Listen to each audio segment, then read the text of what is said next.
You are listening to the Lurking Transmission. We are watching you.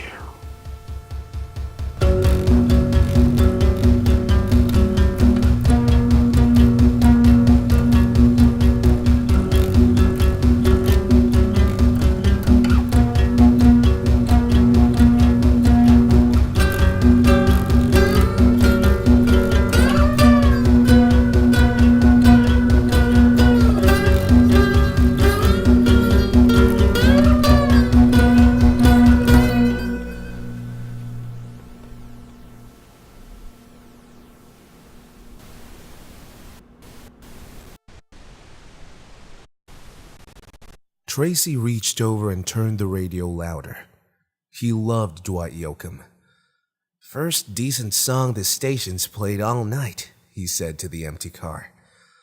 "Now, what exit is it that I'm looking for?" "Oh yeah, 142. Shouldn't be far." He had not been to his parents' house since they moved down to Marianna, Florida. Tracy hated Florida, especially North Florida. Full of Yankees who could not handle the winters up north, and even worse, it was also full of Florida Yankees.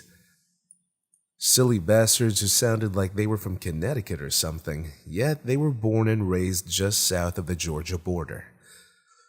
It seemed to Tracy the absolute height of stupidity that these damn people did not notice the fact that they lived even further south than he did, which meant that they should be even more country than he was. Nevertheless, there they were, with their ridiculous accents. Tracy figured he was about an hour from Marianna, and he was running on a quarter of a tank of gas. That meant he was going to have to get off the interstate soon and find a gas station. He started reading the little signs at every off-ramp, the ones that told you whether or not there was food and gas in the place at the other end. 3 of these signs went by without mention of a gas station. And then finally, Tracy hit jackpot. "Willoughby, 1 mile," said the sign. The smaller blue sign indicated both gas and food. "All right, finally," he said to no one at all. He pulled into the lane that eventually became the off-ramp and soon exited the interstate. "Whoa," Tracy said as he reached the end of the off-ramp. The darkness of the highway leading into Willoughby was quite a contrast to the well-lit interstate, so much of a contrast that it was unnerving. Tracy looked around for the usual combination of gas station and McDonald's and saw nothing but dark forest. "Okay, gotta be around here somewhere," he said. Tracy decided to head into town, figuring that the gas and food must be somewhere between here and there. He left off the ramp and turned onto the highway. A Luke Bryan song came on the radio. "Ah, fuck that," Tracy said, and switched over to the rock station. When he was greeted with Nickelback, he decided to turn the radio off for a while. "I gotta get a new stereo," he said, sighing. A few dark, silent miles went by, and Tracy started to wonder if he should head back to the interstate. "This is creepy," Tracy thought as he glanced off into the woods that surrounded the highway. The trees looked older than any he had ever seen before. They were huge and sort of twisted at the bottom. They looked as if they had their backs to the road and were all slowly turning around to see who it was that was passing their woods. Tracy decided that if he did not see anything around the next bend, he would turn around and head back. As he rounded the bend, though, he could see lights a mile or so down the road. "About fucking time," Tracy said to the car. He did not see the light of any familiar gas station, but he figured he could not be far now. He breathed a sigh of relief. The lights ahead comforted him, made him feel less like he had wandered onto the set of a horror movie. One of those movies where inbred degenerates raped, murdered, and ate unwary travelers, not necessarily in that order. The mile or so between Tracy and the town of Willoughby went quick. Tracy read the sign. "Welcome to Willoughby, a neighborly place." "Nice," Tracy said and chuckled. All around him were the kind of cracker box houses that you see in the suburbs, all square, all the same, all with the same sized yard. He saw an SUV in nearly every driveway. The highway had become a sort of main street, lit by the streetlights in front of every home. The speed limit slowed down to an agonizing 35 miles per hour. It's like Leave It to Beaver or something, Tracy thought as he observed the houses. Weird. As out of place as the town seemed, Tracy was still at ease, knowing that he would find the gas station soon. He tooled along slowly, checking out the yards and houses and cars of the neighborhood. He quickly became aware of how very similar every single house was, down to the placement of the shrubbery and the colors of the SUVs parked in every single driveway. Every single driveway. Jesus, did Oprah outfit this neighborhood or something? Tracy thought. He could just imagine Oprah throwing her arms out wide in front of an audience of Florida Yankees, screaming like a cockatoo. And we got everyone on your street matching Escalades. He chuckled at the thought. As he finished up his little chuckle, Tracy heard a faint scream come from somewhere on the street, so faint that if his radio had been on, he would not have heard it at all. For a moment he thought again of deranged, inbred axe murderers. Then he quickly realized it was a kid screaming somewhere, probably having the time of his life. This whole train of thought came to an end when Tracy realized he was reaching a cul-de-sac at the end of the street. Oh, come on, really? No fucking way, Tracy complained to the car.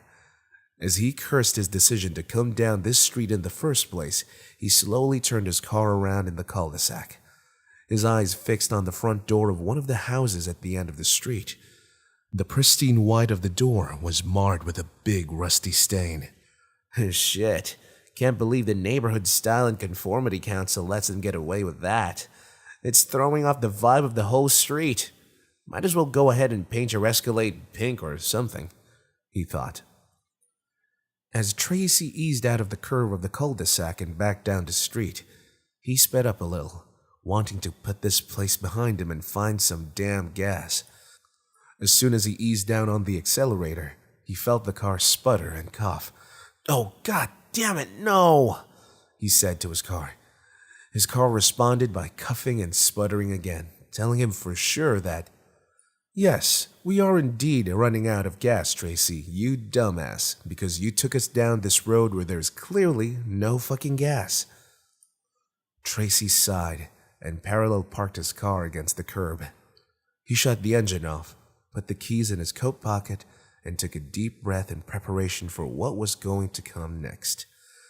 In this day and age, a young man without a cell phone is likely to be labeled a crackhead just on general principle, which makes going to someone's door and asking to use the phone an incredibly awkward proposition. Nevertheless, this was just what Tracy was about to have to do. He opened his car door and stepped out into the cool night air. It seemed that everyone on the street had their lights on, so he chose the house that he had parked in front of and strode up to the door quickly, before nervousness had a chance to settle in. Stepping up to the door, he could hear a television spouting tired, inane dialogue, and he could smell dinner, which reminded him that he had not eaten since earlier this morning. He reached up and knocked on the stout white door. An assertive, easily heard knock, but a friendly, not the police and not a serial killer knock. After a moment, Tracy heard footsteps approaching the door, and he ready to smile that he hoped looked friendly and not shady in any sort of way. The door opened and revealed pretty much exactly what Tracy had expected to see. A well-dressed, middle-aged, slightly overweight white guy with a mustache. He greeted Tracy with a friendly smile. "Good evening, partner. How can I help you?" the man said in his grating Florida Yankee accent. Tracy was about to answer when he noticed that the guy's khaki pants were unzipped and unbuttoned, and that his belt was undone and protruding out from under his maroon polo. Tracy looked up from this quickly, hoping that the guy did not see him looking, and proceeded with answering. Hi, my name's Tracy Reed, Tracy said, sticking out his hand to shake with the guy. I pulled off the interstate looking for gas, but must have come down the wrong direction and ended up down here in Willoughby, and my car gave out on me right here in front of your house," Tracy said as the guy shook his hand. The guy's hand was hot and clammy, and Tracy very dearly hoped he had not interrupted the guy whacking off. He did seem to be sort of flushed and, well, the pants. "Well, I don't think you could have run out of gas in a better place," the guy said cheerily as he released Tracy's hand. "We'll have you up and running in a jiff, no problem. The name's Jones, Gerald Jones. Come on in. We just finished up dinner and we were getting on with some family game time. I'll get you fixed up in some food before I grab the gas can. You eat meatloaf?" All this came out of Gerald Jones in one go, and he spoke with a tiny hint of 1950s swagger, like Jimmy Stewart. Tracy was stuck for words for a second. No, thanks for the food, Mr. Jones. I'm on my way to my folks for dinner right now, but I'll definitely take you up on the gas offer," Tracy said with a smile. "I can pay you for it." "No, nonsense, young man. It would be my pleasure to help you out. At least step in out of the cold, though, while I pop into the garage for the can," Gerald Jones said. All right, thanks so much, Mr. Jones. I really appreciate it," Tracy said as he stepped inside the house. "It's no problem at all, really," Mr. Jones said, closing the door behind Tracy and leading him down a short hallway. As Tracy and Gerald passed an open doorway, Tracy could see two small children sitting in front of a television with their eyes glued to the dancing Muppets on the screen. There were two Muppets, one green and one blue, and they were shaking about madly, careening from one side of the screen to the other, doing what Muppets do that passes for dancing. Tracy heard just a snippet of the song they were singing as they went from left to right. "This is your left, that's your left.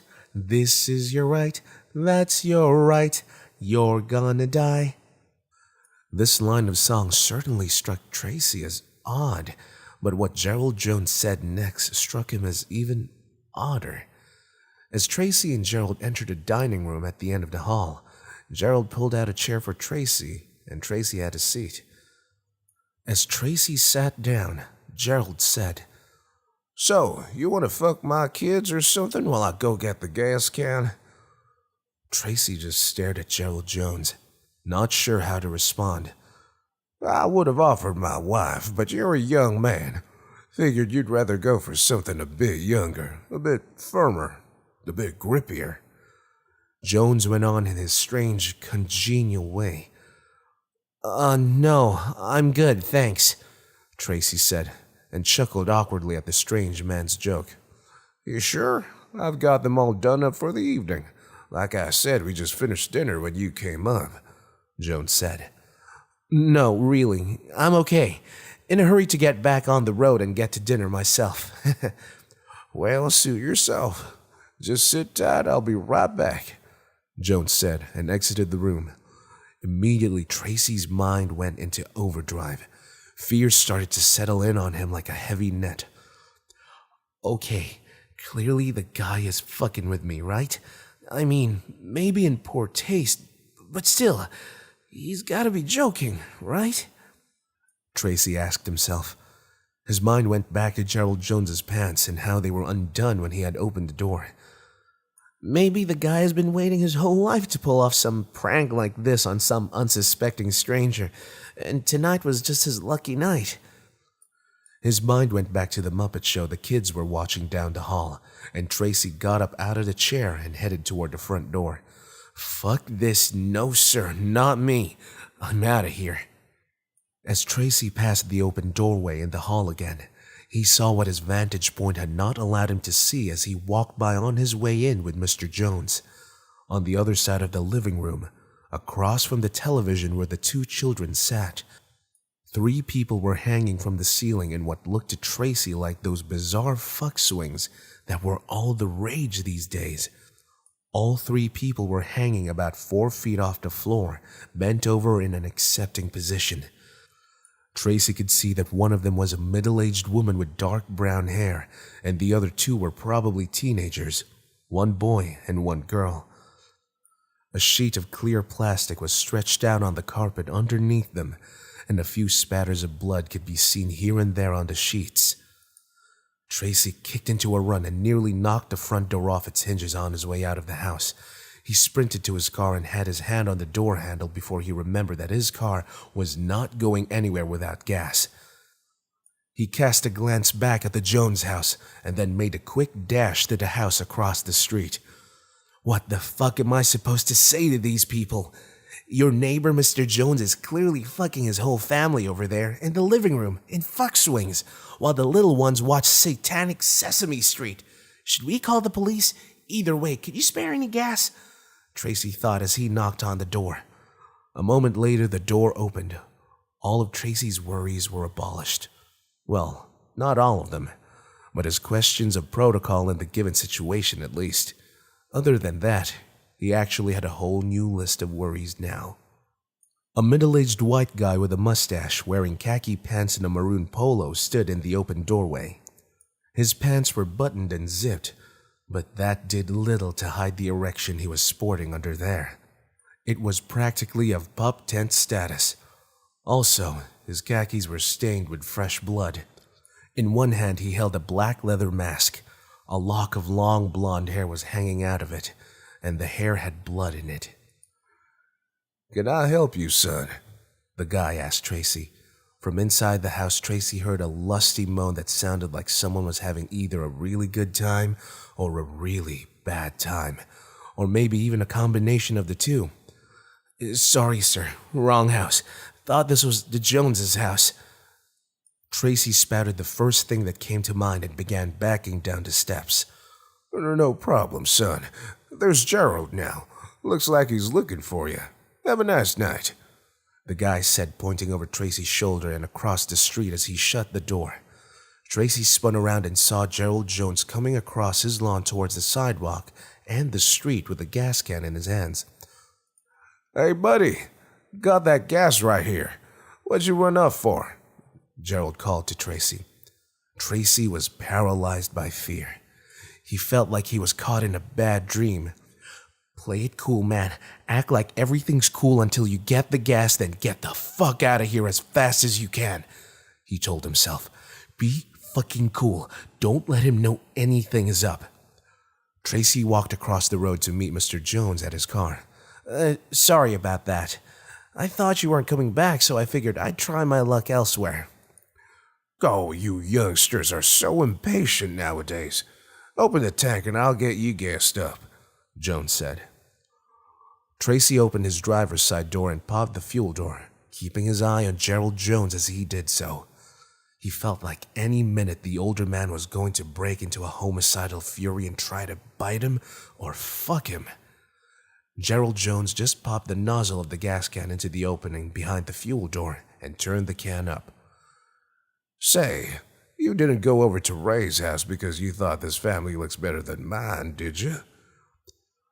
Jones asked as he emptied the can into Tracy's car. At that moment, Tracy had the wild idea that maybe Mr. Jones was just pouring water into his gas tank and toying with him, playing cat and mouse. He also could not figure out how best to respond to Mr. Jones's question. No, sir. I've never seen his family before," Tracy answered. "I only ask because the whole neighborhood's always going on about those daughters of his. Seems like everybody on the street has them by now except me. They used to line up for hours for my Susan. But that was before 4 kids and the 40 mark. Can't blame him, I guess, for not coming around so much anymore. Well, give her a crank and see if she'll turn." Tracy hopped in behind the wheel, pissed scared to have his back towards Gerald Jones. He popped in the key and the engine turned over without a fuss. He quickly hit the power lock, locking all his doors and cracked the window. Thanks, Mr. Jones. I really appreciate it," Tracy said through the crack in the window. Mr. Jones came walking over to the window. "My pleasure, son. Say, are you sure you don't want to stick around? After the kids go to bed tonight, we're going to fuck Mr. Maybury to death. He can't support himself anymore, and we don't really want an invalid in the neighborhood. You know how that is," Mr. Jones said, as if Tracy knew exactly how that was indeed. No, sir. I really can't stay. Thanks, though, Tracy said, and then pulled away from the curb quickly. As Tracy sped away from Willoughby, he heard Gerald Jones shout from the sidewalk. You're welcome, son. Tracy hauled ass back towards the interstate, expecting to find that the dark and lonely road would lead him back into Willoughby in some hellish nightmare loop he could never escape. Actually, the road led right back to the interstate, and he went south until the next exit, one he recognized. He got off at this exit and found a well-lit Citgo where he filled up his tank. For the rest of the half-hour drive to his parents' house, he mulled over his experience in Willoughby. What the hell had he really seen? What the hell had Gerald Jones really said to him? Could the whole thing have been an elaborate hoax? Some new hidden camera show on one of the edgier channels? He damn sure hoped so. At his parents' house, he ate dinner quietly, still stewing about Mr. Jones and the other inhabitants of Willoughby. After a few beers and a few of his father's rants about Trump, he managed to think about something else for the rest of the night. In the morning, he called the Florida State Patrol office and relayed his story, and the dispatcher sent over an officer to meet him at his parents' house. Tracy rode with the state patrolman, and they went back down to the interstate to the Willoughby exit. A new suburb. Only been here about a year, I think, the state patrolman said as they headed down the exit ramp. At the end of the lonely road to Willoughby, they found the little neighborhood deserted. Most of the houses' doors hung open, and the matching SUVs were all gone. Tracy and Officer Tabb looked around and found that the people of Willoughby had taken only their most important items and left the rest. Left in a hurry, Officer Tabb posited. There was enough blood in most of the houses to cause alarm, but it was the battered, bloody, used-up carcass of poor Mr. Maybury that caused Officer Tabb to call the thing in. The good folks of Willoughby had left the old guy lying in the middle of the cul-de-sac. Over the next few years, Tracy consulted with and was questioned by the FBI, both the Florida Bureau of Investigation and the Federal Bureau of Investigation numerous times. Even with a vault full of DNA samples, not a trace was ever found of the inhabitants of Willoughby, Florida. Eventually, the state had the place demolished.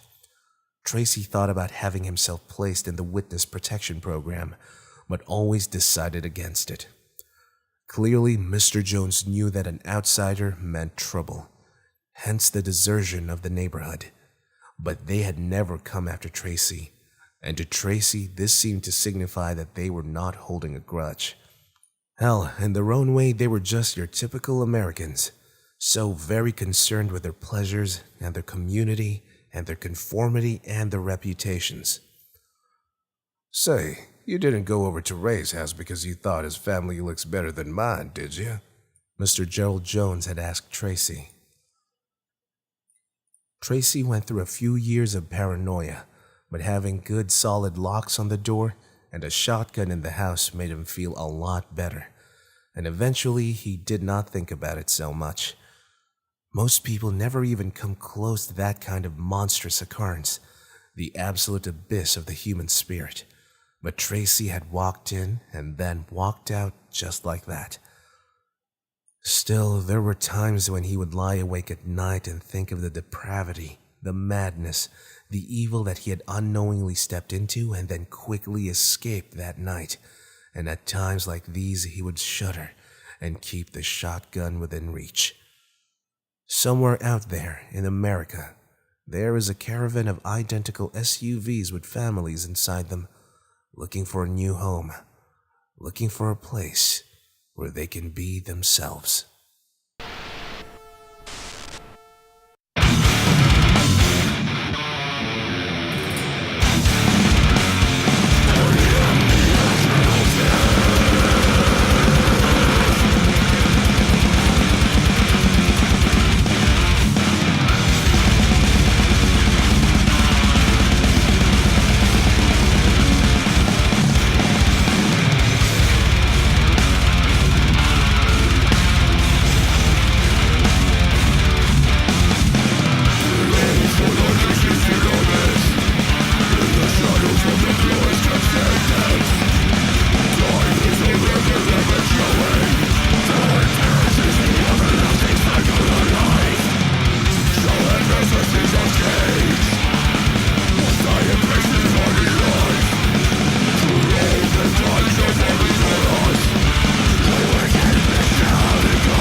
Melton of the Lurking News, here to report that Amelia Earhart has returned.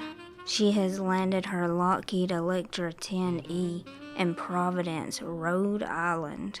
We take you... Welcome to the alley, kid. Have a seat. Fire's warm. You got a bottle? Hell yeah. Pass it over. Fuck, old Thompson ain't never done nobody wrong. Thanks, kid. Now you getting ahead of yourself. Hell, you want to know my name for anyway. I don't know you from nobody. You could be a goddamn fairy out to trick me, who knows? Don't never tell nobody your name, kid. Not your real name. And out here, nobody cares anyway. Anybody who says they do is a fucking liar, and they probably want something from you. You ain't got no face tattoos. You one of them train hoppers? Didn't think so. You look too clean. You ain't been out here long, have you, kid? Why you out here? You think this is gonna be an adventure? You a writer or some dumb shit like that? Ain't nothing romantic about this shit, boy. You wanna know the rules? You wanna know what it's really like out here? Pass me that bottle again. Shit, almost gone already? It's alright. I got one here somewhere. Yeah, here we go. Yeah, sure, drink up. Here. Alright, the rules. Rule number 1, you already dead. Ain't no such thing as homeless people or ghosts. There's just us out here, dead and gone and forgotten but still walking. Rule number 2, we eat dogs. Would be cats too, but cats are too smart and too damn hard to catch. A lot of good meat on a dog if they ain't too old. Puppies are the best. I found a litter of 7 about 2 weeks ago and I ate good for days. You gonna keep looking at me like that, kid, and I'm gonna get mad. Hunger will change you. Rule number 3, we see the secrets of the streets. You ever read Lovecraft, kid? Probably never read a goddamn thing your whole life. The streets hold all the dirt, all the grease of the dead and the dust of the truth. The secrets of the city all drift down here and collect at the bottom, on the street. Streets are the arteries and veins of a city. Finish the bottle, kid, it's alright. I got another one unopened somewhere. The secrets of this city are deep and dark. You know there's flooded tunnels underneath these buildings that run all the way to the docks, to the sea. Streets underneath these streets. Streets where there ain't never been any sunlight. Arteries and veins full of black water that for ages has carried secrets from the sea and into the city, and from the city and into the sea. We see these secrets because we're already dead and gone and invisible. We watch, unseen, unspoken. Am I boring you, kid? You look tired. Some of the secrets we see are simple, like the fact that kids go missing out here. They get sent down them black streets underneath us, out to sea where ships are waiting. There's lots of money, and white men with suits and nice teeth and soft hands, and Arabs, always the fucking Arabs. Some of the secrets we see ain't so simple, ain't so easy to understand until you've been looking at them for a while. Like the fact that them Arabs are fucking devil worshippers, and some kind of goddamn wizards, or aliens, real shit. I seen one take a bullet in the neck and laugh before he disappeared. You know that theater that burned down during a performance last month in Chelsea? 6 months ago I saw some fucking dumb looking kid with a curly mustache come down to Red Hook, poking around the alleys. He was looking for a copy of a script for an old stage play, and eventually he found a tall Arab with exactly the play he was looking for. That's the exact same Dune coon I saw disappear after getting shot in the neck. They call him Mr. N. They say everything goes back to him. Everything. They say his teeth and fingernails are made out of gold. Rule number 4. You've been out here long enough, you'll do anything for money. Anything.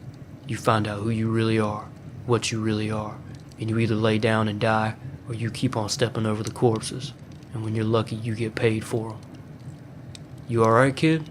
Too much of that gin? You wanna lay down? Take it easy. Take it easy. That's it. Lay on down. Say hello to the street's topography, as it were. How's that street smell, kid? Can you smell the oil of the dead? Can you smell the secrets? Rule number 5, don't trust nobody, ever. And don't drink from open bottles at a stranger hands, you dipshit.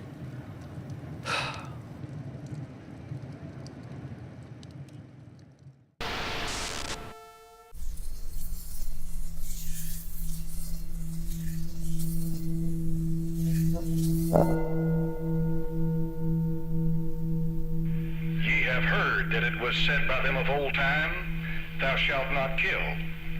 And whosoever shall kill shall be in danger of the judgment. But I say unto you, that whosoever is angry with his brother without a cause shall be in danger of the judgment. And whosoever shall say to his brother, Raca, shall be in danger of the council.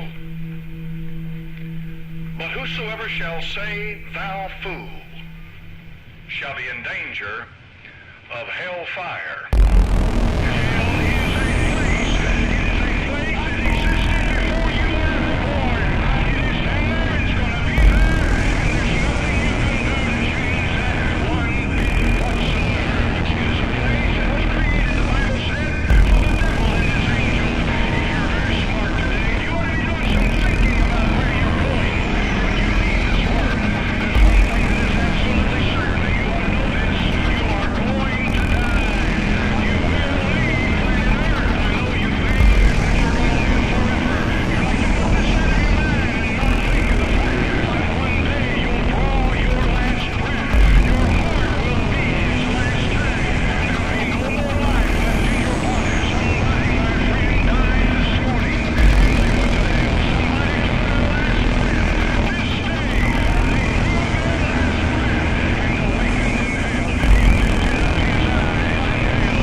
Now live to Providence, where the lurking news' very own Frederick Jefferson is on the scene with Amelia Earhart, about to emerge from her plane after having disappeared 81 years ago. Night on Montel Williams, Revenge of the Abscess Twins. Somi was quite happy with her purchase. The captain had told her to wait until the next no moon to use it, though. And wait she had. She had sat and stared at the crystal and its little prisoner for hours, captivated. The time was drawing near, though. The captain had told her that it would hurt, the sting.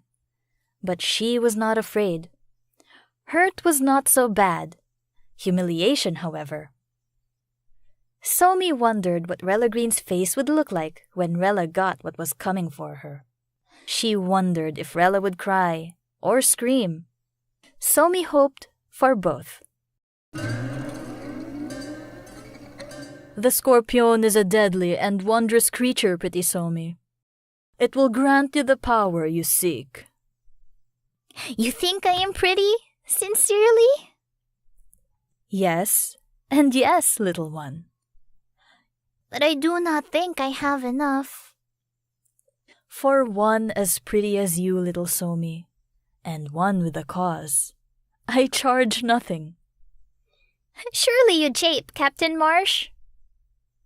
Hardly ever, little one. And what do you mean, one with a cause? You are one. You have a cause. The cause of balance, retribution, justification, a reckoning. You understand? Yes. Good. The time was drawing near indeed, for tonight was a no-moon night. Somi had snuck out of the house just before midnight and crept down to the river pool, as the captain had told her to do. The pool was like black glass in the moonless night, gleaming low and dangerous. Somi walked to the edge of the water and took off her shoes. She shimmied her feet down into the sand the way Captain Marsh had told her, and she pulled the crystal from her pocket. She stared into the crystal, studying the tiny creature inside. It was black and clawed, and it had a venomous stinging barb on the tip of its tail that struck like a viper, Captain Marsh had said. It was a monster, a tiny monster from some far-off land, and it possessed a power that it would impart upon those that asked it properly. Gazing into the crystal, Somi made herself recall every moment of that day, every detail. Get her! Get her, Rella! Get her, Rella! Get her! Stinky Somi! Stinky Somi! The other children cheered while Rella Green stuffed rotten fish into Somi's dress. The fish was warm and slimy, and full of maggots, and awful. Occasionally, one of the fish fins would spike her skin, and it hurt. But hurt was not so bad. Rella and her friends had taken to calling Somi Stinky Somi, after they realized her dad was a fishmonger. Half the children in school had a fishmonger for a father, or a fisherman, or a muzzle hunter, but not Rella Green. Rella's family lived on the hill with the other wealthy families. The Browns, the Whites, the Blacks, the Reds, the Bankers, the Masons, the Wheelers, the Wardens, the Sales, the Oaks, and last but never the least, the Hills. It did not bother Rella and her friends to eat the fish and clawfish and mussels and eels that men like Somi's father harvested from the river. But it certainly bothered them to share a schoolroom with a fishmonger's daughter. It did not bother Rella and her friends that there is quite a distinct difference between a fisherman and a fishmonger. They were not concerned with politics. It did, however, seem to bother Rella and her friends quite a bit that Somi did not stink. A stinky fish daughter ought to stink, so Rella and her friends set out to rectify the situation. Somi had never been so infuriated, so violated. They held her down out on the street, and Rella stuffed the fish into her dress. Some smart one had let the fish rot somewhere for a few days before bringing it to the school in a bucket. Rella and her friends were savages, scooping handfuls of offal, writhing with maggots, whooping and hollering as they threw the stuff at Somi.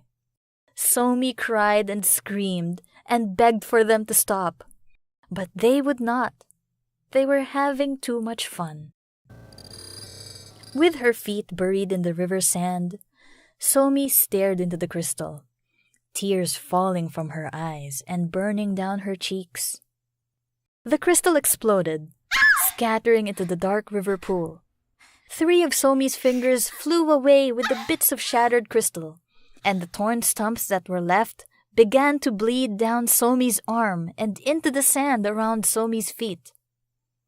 The tiny creature within the crystal, the scorpion, had flown out during the explosion and landed on Somi's chest. Somi screamed and clutched at the little monster. What did I do wrong? What have I done? The tiny monster buried its barbed tail into Somi's chest and began to pour fire into her bones. The pain was so intense, she could not even scream. She clamped her teeth shut so hard that many of them shattered, and she spit them out in a bloody, grisly wad onto the sand. Heaving and groaning, she slumped forward onto her knees and tore at the creature on her chest. She may as well have tugged on her own arm. The thing would not move. Its barbed tail was now in Somi's chest, a full inch or more. She began to choke and cough up mounds of burning blood from her lungs. Her back arched itself so hard that it snapped her spine. The skin along her spine split, then opened up and unfurled like a freshly born butterfly. Crying silent tears, Somi clawed her way to the edge of the river pool and gazed down at her reflection. Hurt was not so bad. Rella Green stepped over to her window. She had heard her name spoken after the 3 taps on the glass, and she wondered if it was Eno Wheeler, back to see if he could steal another kiss in the night. If so, she would grant him his thievery, then call him a liar if he had the nerve to be a braggart about it. This was her normal course of action regarding the boys about town. Rella stepped over to the window, and what she saw there caused her to wet the floorboards underneath her. A twisted, bloody monstrosity hung outside her window, dangling from the roof by one of its lanky arms. It looked like a person turned inside out, then shaped into a spider, with the spine pulled out and curved up and over the shoulders, swaying like a hunting viper. A wicked, bony barb dripped poison at the end of the twisted spine. The creature was dangling itself from the roof with one of its arms, but with the other arm it was clutching a bucket full of rotten fish. The monster spoke. Rella fell backward onto the floor, splitting her scalp where her head struck the floor. Her vision blurred. She heard the window shatter as the thing leapt through the glass and into her room. It landed with a heavy, wet thud and began to lurch towards her. Rella screamed. She screamed and she cried.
Richard Jefferson of the Lurking News here on scene in Providence, Rhode Island. The tension is palpable as Amelia's plane is beginning to open, and she is stepping out. She looks unaged, but her eyes, what's that in her mouth? She's going to speak. I've been lonely. So very lonely.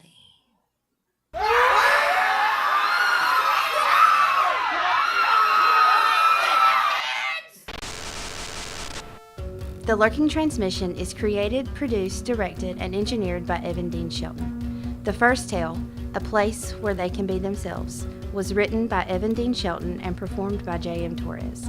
The first song was The Violent Fury by Hate Eternal. The second tale was We Eat Dogs, written and performed by Evan Dean Shelton. The second song was Hellfire by Nahemoth. The third tale, A Bargain, was written by Evan Dean Shelton and performed by Francine Padilla. This story is from the Lover's Hill series. You can find the rest of the Lover's Hill series at lovershill.com. The third song was a song by Horna that we are not even going to attempt to pronounce. It is from their most recent EP though, we can tell you that. The voice of the Lurking News is Heather Milton. Everything you hear within the space of the Lurking Transmission is protected by copyright law, but we here at the Lurking Transmission are outlaws and black magicians. Therefore, we don't rely on the law. If you fuck with us, we will fuck with you. While we have your attention, dear receiver, we ask that you do us a favor, and if you enjoy the transmission, like us on Facebook, follow us on Instagram, subscribe on YouTube, Stitcher, or SoundCloud, and help us spread the word. Until next time, dear receiver, remember, every time you sleep, you wake up in a world indistinguishable from the one you knew the day before, but populated by imposters. Trust no one, ever.